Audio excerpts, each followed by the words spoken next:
Hey everybody, this is Roberto Blake of robertoblake.com helping you find an awesome laptop today. Yep, that intro is a little different, but it does segue into what we're going to be talking about for the rest of the video, which is I'm going to give you advice on buying a brand new laptop. I've covered some different things here on the channel before in terms of buying computers and buying laptops, but I don't think I've ever given specific advice on what to look for in a laptop overall. I've talked about budget laptops, graphic design laptops, video editing laptops, but I want to give you guys some basic and comprehensive guidance in buying a laptop for whatever your situation is. Whether you're a business owner, whether you're a student, whether you're traveling, I want to give you my best tips on buying a laptop. In the future, I'm going to have to do videos on all of the terms and technical things that we're talking about here just to kind of make tech simple for you guys if it's something that you struggle with. But the main thing you need to know is you need to know about RAM, you need to know about CPU, you need to know about the graphics, aka GPU, and you need to know a little bit about displays and screen resolution just to be able to kind of follow along with what we're talking about. But again, I'll try and keep everything super simple for you.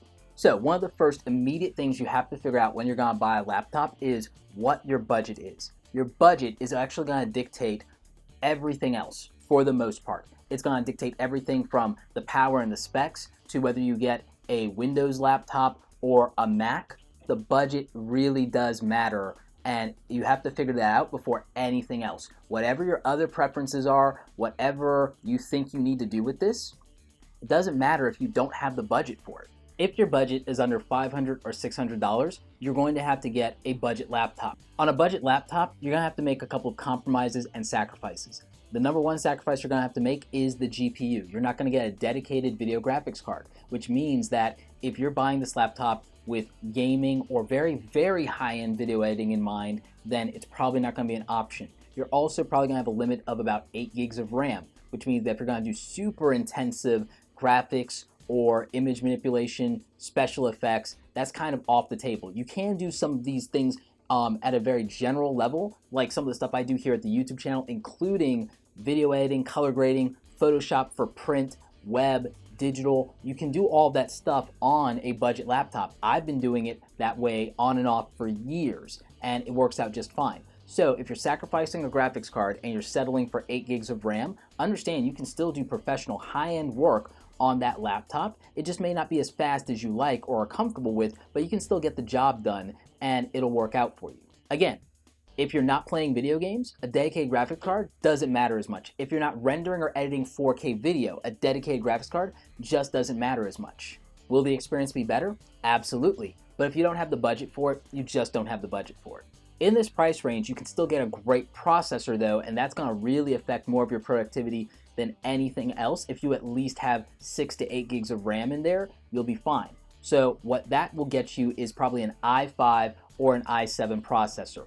Those processors are going to be capable of letting you run multiple applications at once, or you're going to be able to at least export video at a decent speed if that's something you're doing, or if you're going to edit photos, images, that's going to be fine as well. If you're just browsing the web or you're using word processing applications or some very light basic editing apps for making presentations, then you're more than fine with this. It's okay. You do not have to spend $1,000 plus if all you're doing is office work. That's the bottom line here. These budget machines, in most cases, if you get a 15 or 13-inch laptop, tend to be a little heavier, they tend to be a little bulkier, and that's another one of the trade-offs for the price. The other trade-off is the hard drive. The hard drive will usually be an old school spinning hard drive. It won't be super fast, and it will probably add a little bit of extra weight to the laptop. So just kind of keep those things in mind. If you go much lower than that, this is something I only recommend for students. If you're going to get a $300 or less laptop, then it's not going to have hardly any space. You're going to have to save most of your work in the cloud, and it's probably going to be smaller. You're probably talking about maybe a 11-inch, 13-inch, or 12-inch laptop. So if that is your budget and you're a student and you're just browsing the web and you're doing basic assignments, you're doing PowerPoint and Word stuff, then that's okay. But if you're going to do anything more intense than that, then you're going to have to invest more money. If you're someone who's doing a lot of travel, you might want to invest in an Ultrabook. My current travel laptop is the Dell XPS 13, and this has an 11-inch form factor and a 13-inch screen. Dell actually sent this for me to do some reviews and some other videos that you can find here on the channel. but this is a great travel laptop, and this has been going with me everywhere lately, and I'm very happy with it. You can get any travel laptop you need. A popular option is the MacBook Air. Now, before I get too much into the Mac versus PC side of this, I just want to give you a rundown on travel laptops and Ultrabooks in general. So let's cover that first. Defining a travel laptop and an Ultrabook basically means that this laptop has a focus on being very lightweight and having a large battery life. In terms of battery life, you're looking for something that can last 8, 10, 12 hours or more. Depending on the configuration you get, the Dell Ultrabooks actually can go up to 18 hours. It really just depends on what you're getting. Right now, two of the most popular Ultrabooks are the Dell XPS 13 as well as the MacBook Air. What you need to know about Ultrabooks and travel laptops is that the weight matters. It matters a lot, but so does the build quality and durability because these are meant for travel. In terms of specs, it really comes down to what you're doing. Me, I need to be able to continue to do photography and video editing and all those things on the go because of the nature of my work. Most people, that will not be the case for them. So getting a travel laptop or an Ultrabook that has 4 or 8 gigs of RAM is going to be fine for them. 8 was my minimum. But this one has 16, and that's something that the MacBook Air does not currently do as of the making of this video. Neither does the MacBook, which is another popular travel laptop right now. It's their 12-inch MacBook, the revival of that product line. This is still a great device, don't get me wrong, but it does have a lot of sacrifices and features that you won't see in other travel laptops. The primary one being the lack of USB ports. It does have a USB-C port, which there are not a lot of devices that are very compatible with that right now, and you will end up buying adapters, and this is already an expensive machine. When it comes to travel laptops, you really have to think about power and you have to think about weight, but you also do have to think about how it works with your accessories. So you're going to want to make sure that you have travel accessories to go with these. You want to make sure that Bluetooth is definitely a priority for you and that it at least has 2 USB ports that you can utilize. Maybe you want to get a USB hub. That's super important. You also want to take a look at the keyboard form factor and figure out whether that's comfortable for you. Screen size and resolution matters as well. You're going to be viewing this usually in an uncomfortable situation like on a plane or a train or a car. So you want to make sure that it has a great display, that's high resolution, and you might even want to make sure that it's IPS, which means that you can see it from multiple angles. No matter how you tilt the screen, it's a good experience for you. These things absolutely matter when you're talking about an Ultrabook and a travel laptop.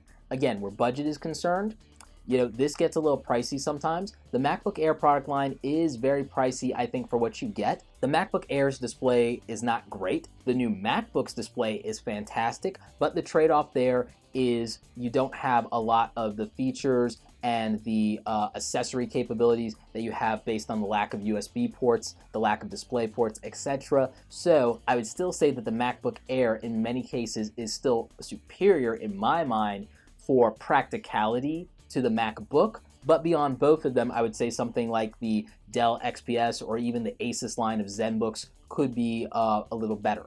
It all really just comes down to what you need. And like I said, budget is usually the thing that decides whether or not somebody's going to go with a Mac or a PC, but it's not the only consideration when picking a laptop for anything that you're doing.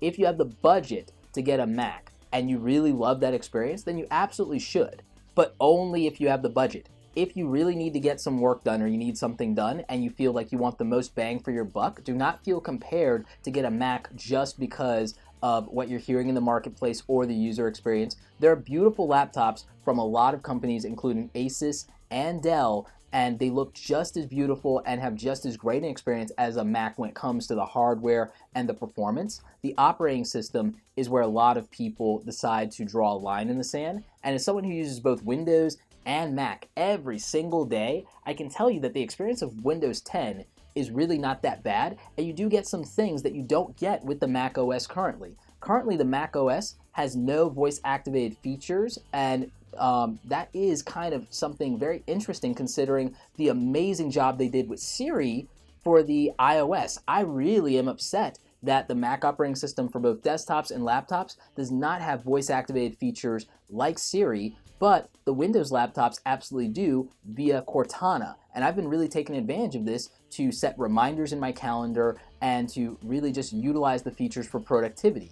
It's been tremendous for me And I think that experience is something that's lacking on the Mac laptops and desktops. That being said, the clean and unified interface of the Mac and its compatibility with your other mobile accessories does give it an edge there versus Windows.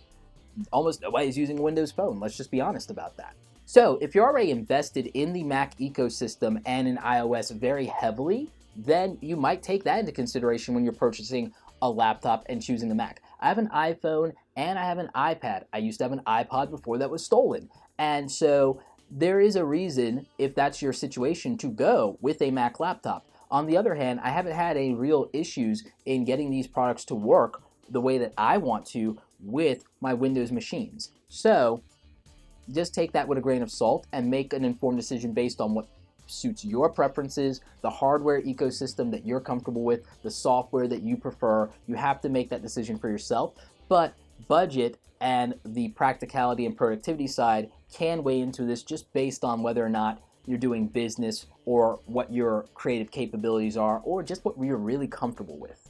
If you're looking for a desktop replacement, the MacBook Pro is one of the best laptops on the market, hands down. But it's not the only option out there. As I said, the Asus ZenBook is tremendous, and so is the Dell XPS 13 as well as the XPS 15. I don't necessarily consider the XPS 13 a true desktop replacement because it does prioritize portability and power, and it doesn't lack for performance if you spec it out high enough. But at that price range, you're entering the arena where it might be more practical to go with a 15-inch model like the MacBook Pro or like the Dell XPS 15 Infinity. So I think that those are some of the better options. Obviously, you can get an Asus laptop as well, and they have some tremendous options. I'll have links to my best recommended laptops in the description below for you for every budget and for every type of category. But when you're talking about getting some real work done, the MacBook Pro is Asus. So is the Dell XPS 15.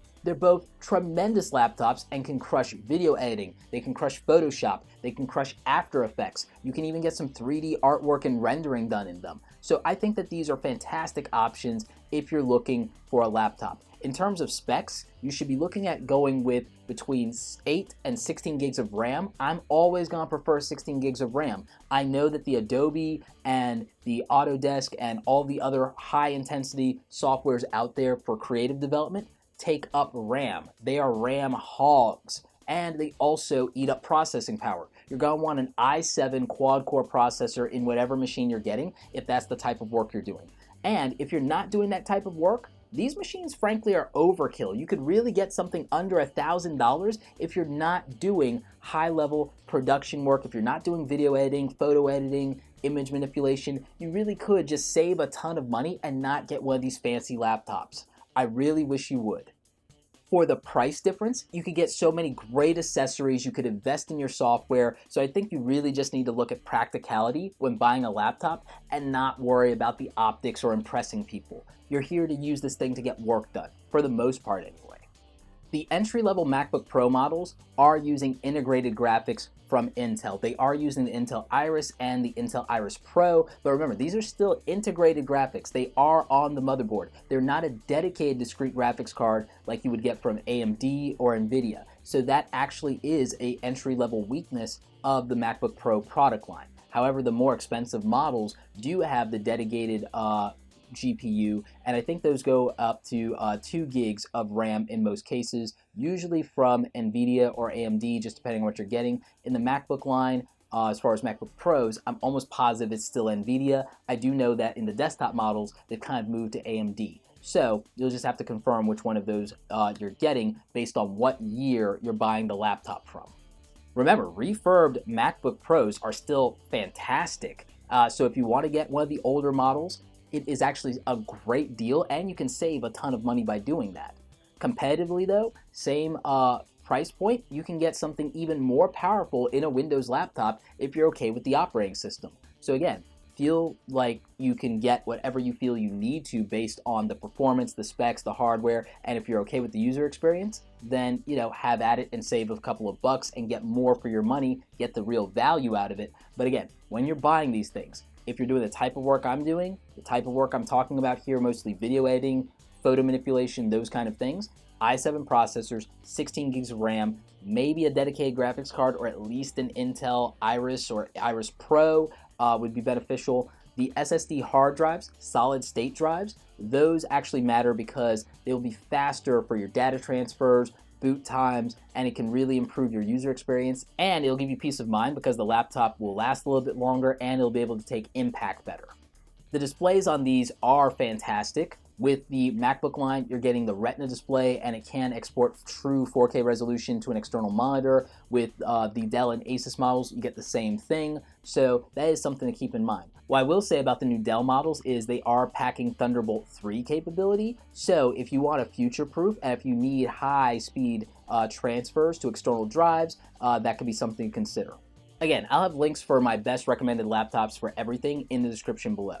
For those of you using your laptops for entertainment purposes, like just watching videos, surfing the web, or gaming, it really just depends on how intense you are trying to go here, because the reality is for most of these things, you can still do it for under $500 or $1,000, but it just depends on what experience you want. If you're a gamer, obviously you're going to want to go to the top end, and Mac might not even be an option for you, considering that a lot of the games don't work on the Mac operating system or are not available. So that's something that you really have to keep in mind. Again, if you're someone who's more casual though, I'm not a big gamer right now, you could get by on a $500, $600 laptop. You just won't have the ultra settings or anything like that. And it could still be a great machine for you for everything else, including watching movies on Netflix or surfing the web and playing the casual game of Star Wars Old Republic or StarCraft the way that I might do. So that's something that you can get away with on a budget and save a ton of money.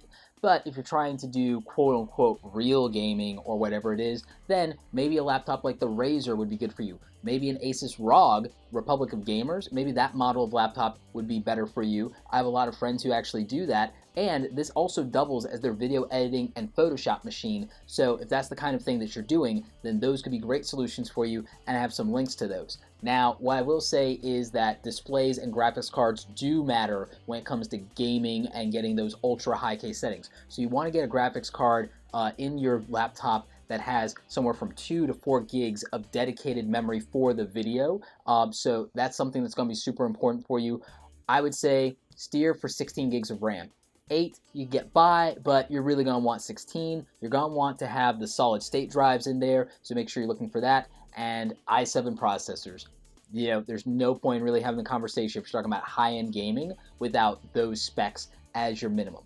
4K is a take it or leave it kind of thing. It's really up to you. The big thing here is the refresh rates. You want those to be higher. Again, I think Asus, ROGs, Republic of Gamers are good options for that. The Asus ZenBook's actually a pretty decent gaming machine as well. Dell can actually handle gaming. Alienware is something that a lot of you are interested in, but again, one of the best options out there are the Razer or Razer Blade, so those are pretty cool, and you can check all of those out. Now, again, I'm not a big time gamer, so my information on this is going to be very general. If you want to get more specific information, go deep on that, then you probably need to talk to someone who's an expert at that and is very current on those things. Me, I use this stuff more for Photoshop and video editing and doing productivity work and even doing visual effects using Adobe After Effects. I'm starting to mess with a little bit of the 3D modeling programs, so that's how I utilize them. And for my purposes, I don't really have to go that route. But if that's what you're doing, then these recommendations will definitely help you. And again, the laptops that I have in the description below, I've broken them out based on what your needs are and what your budget is. So that's something that you should really make an informed decision about. Get something that you're comfortable with and that will fit your needs. Well, I hope this video was informative for you guys. If you still have questions, leave those in the comment section. I'll do my best to answer as many of them as I can so you guys can make an informed buying decision. This was actually a fun video for me to do because I got to geek out with you guys over some hardware specs and some different brands and talk about the way that I make my buying decisions here for what I'm doing in the office. And you know, I think it was just really cool to be able to do a different type of video with you guys. Again, if you have questions, leave those in the comment section and I'll try and answer them. There are Amazon links in the description below. Those help out the channel. Those help me out as well as you. You pay nothing extra, so please try and use them. Anyway, like this video if you like it. Don't forget to subscribe. Check out the other awesome content on the channel. As always, you guys, thanks so very much for watching and geeking out with me while I try to help you buy an awesome laptop.